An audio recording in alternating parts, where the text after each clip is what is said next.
Not all flat panel repairs end in failure or end in abandonment. Sometimes we get lucky. And in this case, we're going to get lucky because this one here didn't blow itself to smithereens like the last ones did. This one here is a real common problem that'll affect most plasma sets. If you've got a plasma, do this before it's too late. This time I got another plasma set. This one's a Samsung 43-inch. And there's a good chance that this one may be repairable, depending on what's gone wrong with it. But I've worked on these ones before. And typically there's a few parts that fail due to bad grounding screws. I'm not going to try powering this up until I remove the back and check those grounding screws, because if it hasn't blown the parts yet, I don't want to blow them. So let's take the pack off. So this one is even more condensed than the last Samsung that I remember working on. That was my buddy's set. This one's got even fewer boards. We're down to 4 boards on a plasma. This is a 720 panel, by the way. Got a combination power supply and X main that drives the panel. A signal board, an ACOM board, and a combination buffer and Y sustain. So chances are it's one of these boards. And this one may not be repairable either, depending on what the board costs, if the board is in fact done. But first things first, I'm going to make sure that the ground screws are tight, and then we'll power it up and see what it does. The biggest problem on these sets, and I haven't touched anything yet, but these screws work their way loose, all the ground screws. And when that happens, this is what grounds the board to the metal chassis, and you'll get voltage fluctuations which can shut the board down, but in the worst case it can actually arc and blow parts out. Let's just see if this one is tight. So I'm just going to see. I'm not going to turn the handle. Can I turn this with my fingers? I think that answers that question. The screws are as loose as anything, and that may be all that's wrong with it, but there's a good chance it's blowing the board. So we check the other screws here. We'll see that they're all loose.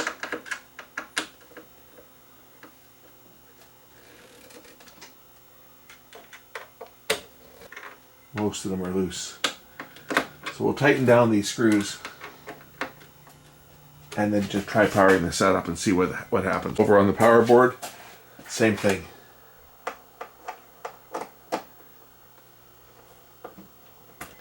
Yeah, that's ridiculous. See how loose these are? So it may be that the set has just gone into a shutdown mode and hasn't popped any parts. Although popping parts was quite common when grounds let go. And these are all grounded tabs. You can see the metal tabs on here that ground. These are all grounded boards. That one was tight. That one probably doesn't ground much. And same with these ones here. That one's not loose. Now what causes these to get loose? Signal board's okay, but what causes the screws to get loose is just thermal expansion and dissimilar metals. So as the panel heats up, as this background metal behind the panel gets warm, it expands, and it expands at a different rate than the screw. And just over years of heating and cooling, the screws work their way loose. And once that happens, you lose the connection on there, and then bad things happen. I had a Samsung that I had to put a repair kit on a few years ago for a buddy. I had my mother's old TV, which I have now. So like I think it's a 50-inch Panasonic, that the ground screws went out, and I had to replace. There was a repair kit for it, and the repair kit came with new screws that all had lock washers on them. That's how bad the problem was. I mean, it was a well-known issue on these TVs. So let me plug this one in, and we'll see whether it will turn on.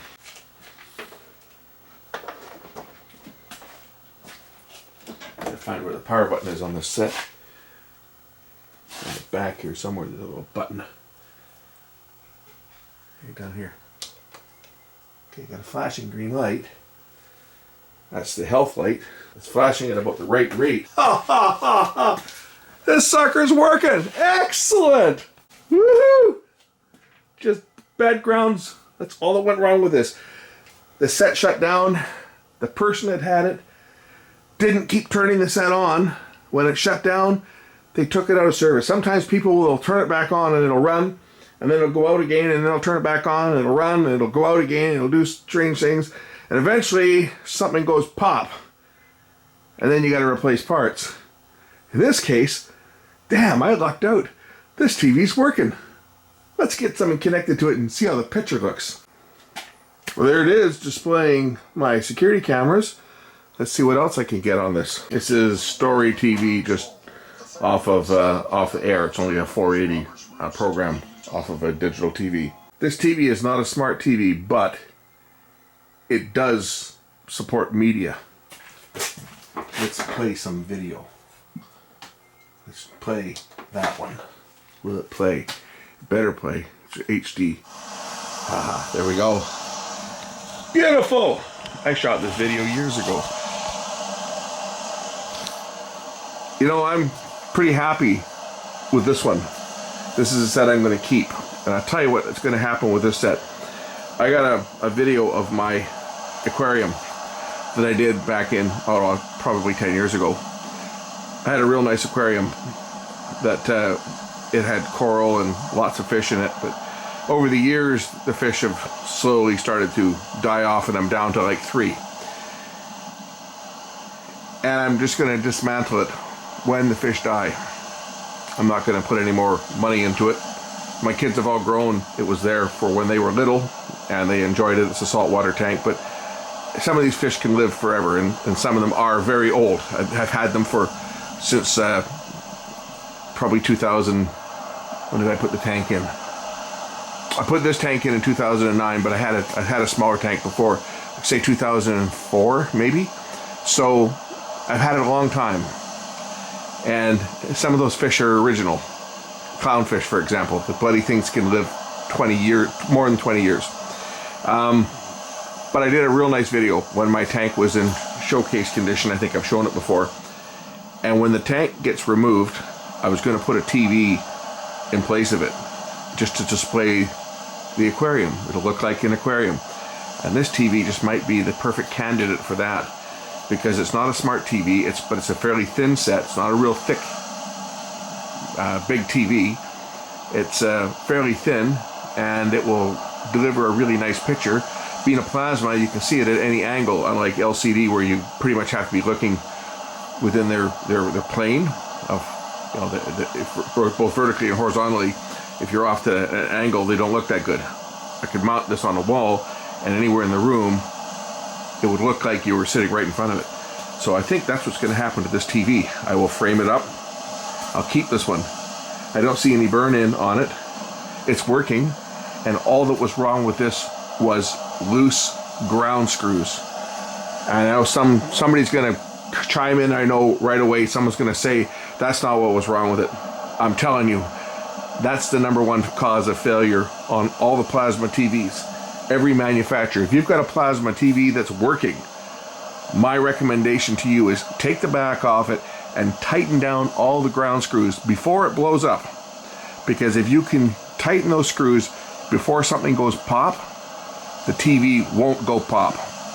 The previous 2 sets that I just dumped had those ridiculous integrated power modules in them, IPMs, and they were a source of problems, and that's why they got rid of them.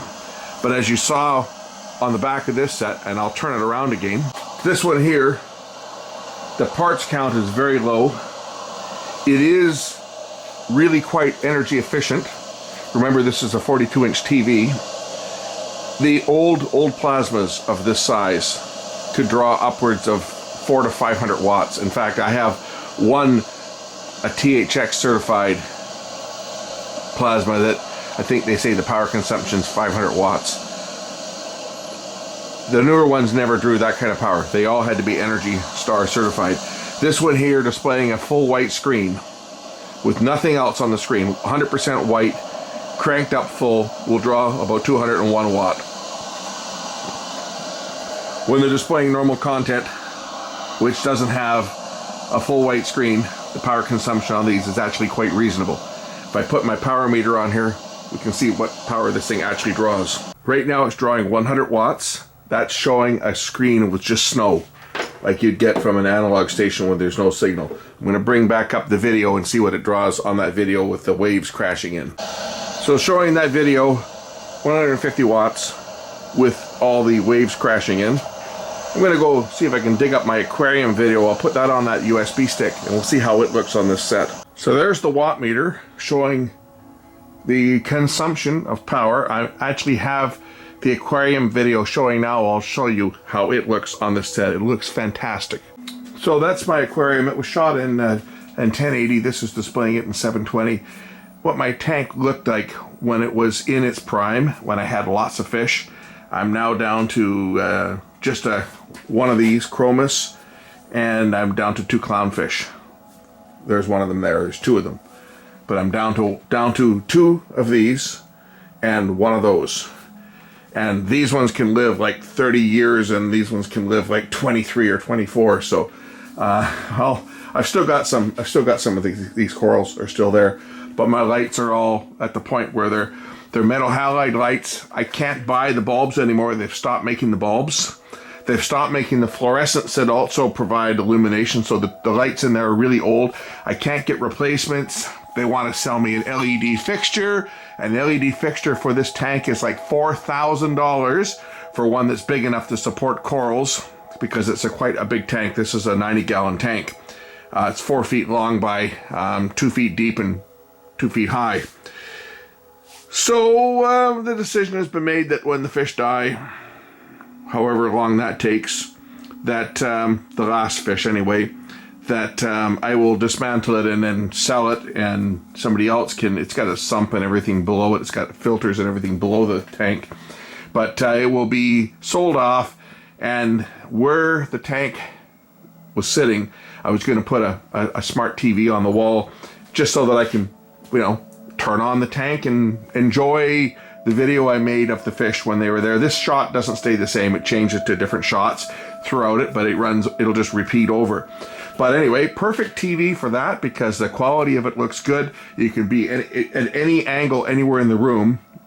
You don't have to be looking at it square on like you do when you're dealing with LCD sets. And power consumption's not that bad, because it wouldn't be left running 24 hours a day anyway. It would only be turned on when I want to see the fish. So anyway, this one's done. Oh, this was a great score. This one here, got it for free. And the guy will probably see it and want it back, but that's the way it goes, right? It's done. It's working. Bad grounds. If you've got a plasma, if it hasn't failed yet, my advice to you, if you've got a plasma TV, pull back off it. I don't care whether it's a Samsung or a Panasonic or an LG.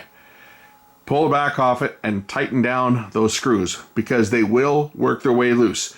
It happens on probably 100% of them, unless they've had the lock washer update, which Panasonic did on their TVs. When they started failing, they started putting lock washers. They came out with a bulletin to tell you to put lock washers on, and they actually came out with a repair kit with lock washers. It was that big a problem. So if you've got a plasma TV, be sure you tighten them down, and you'll save it from blowing up.